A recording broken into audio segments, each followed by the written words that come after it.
Tonight, the death toll is climbing in the Maui fire. At least 93 people confirmed dead, making this the deadliest wildfire in modern American history. And there are growing questions about why the island's comprehensive emergency warning system didn't sound. Officials confirmed there were no audible alerts. Hurricane force gusts only caused the flames to spread more rapidly, giving many little time to escape. Some residents are now asking if lives could have been saved. We talked to those who had to resort to the water.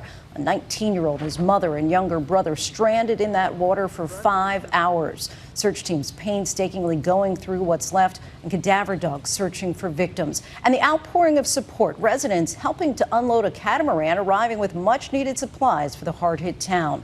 Just one of a number of examples of Aloha Strong. We have team coverage tonight from Maui. ABC's Whit Johnson leads us off.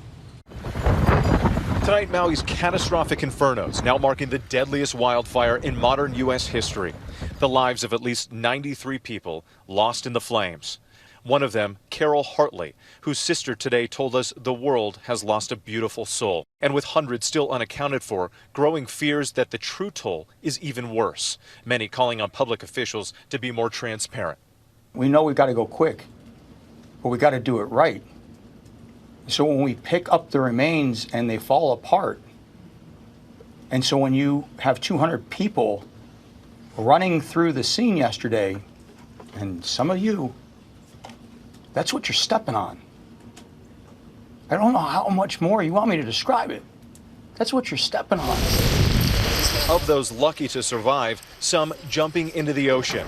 Both sides, to the left and the right, are on fire. Including 19-year-old Noah Tompkinson, who captured this harrowing video. He was with his mother and younger brother, escaping the fast-moving flames, waiting in the water for 5 hours. We're through the worst of it. We're gonna be okay.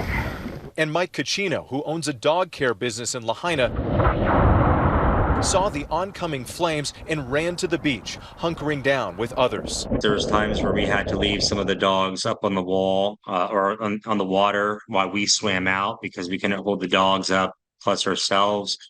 But at the very end, when we were able to give them back to their parents. Tonight, serious questions remain about the alerts that failed to sound. The Hawaii Emergency Management Agency confirming on an island with one of the world's most comprehensive siren systems, most often used to warn of possible tsunamis, none were activated. There were multiple fires at the same time, and the circumstance was greatly complicated also by the heat and the speed with which the fire spread, destroying a great deal of infrastructure. Over time, we'll be able to figure out if we could have better protected people. The hurricane-force wind gusts taking down infrastructure like cell towers and power lines. Flare-ups tonight continuing during what is Maui's dry season. 2 of the 3 original fires still burning. The search to find human remains intensifying, but only a small portion of destroyed structures have been searched by cadaver dogs. And so we're going as fast as we can. But just so you know, 3%, that's what's been searched with the dogs, 3%. Today, multiple counties in California sending 12 of their cadaver dogs to help.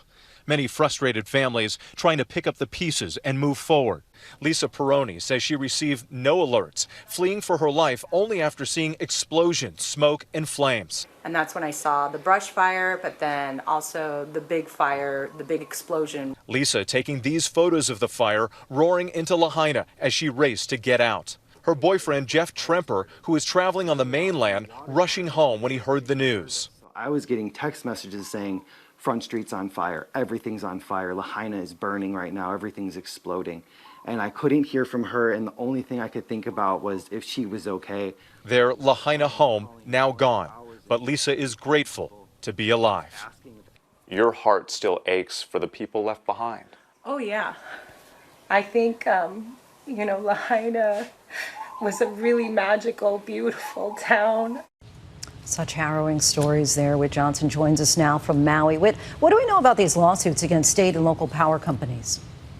Lindsay, already at least one class action lawsuit has been filed accusing the power companies of leaving their power lines energized even when they knew there was a risk of high fire danger and powerful winds. Tonight, Hawaiian Electric telling us they cannot comment on pending litigation and that the cause of the fire has not yet been determined. Lindsay? Whit Johnson, our thanks to you. Hi, everyone. George Stephanopoulos here. Thanks for checking out the ABC News YouTube channel. If you'd like to get more videos, show highlights, and watch live event coverage, click on the right over here to subscribe to our channel. And don't forget to download the ABC News app for breaking news alerts. Thanks for watching.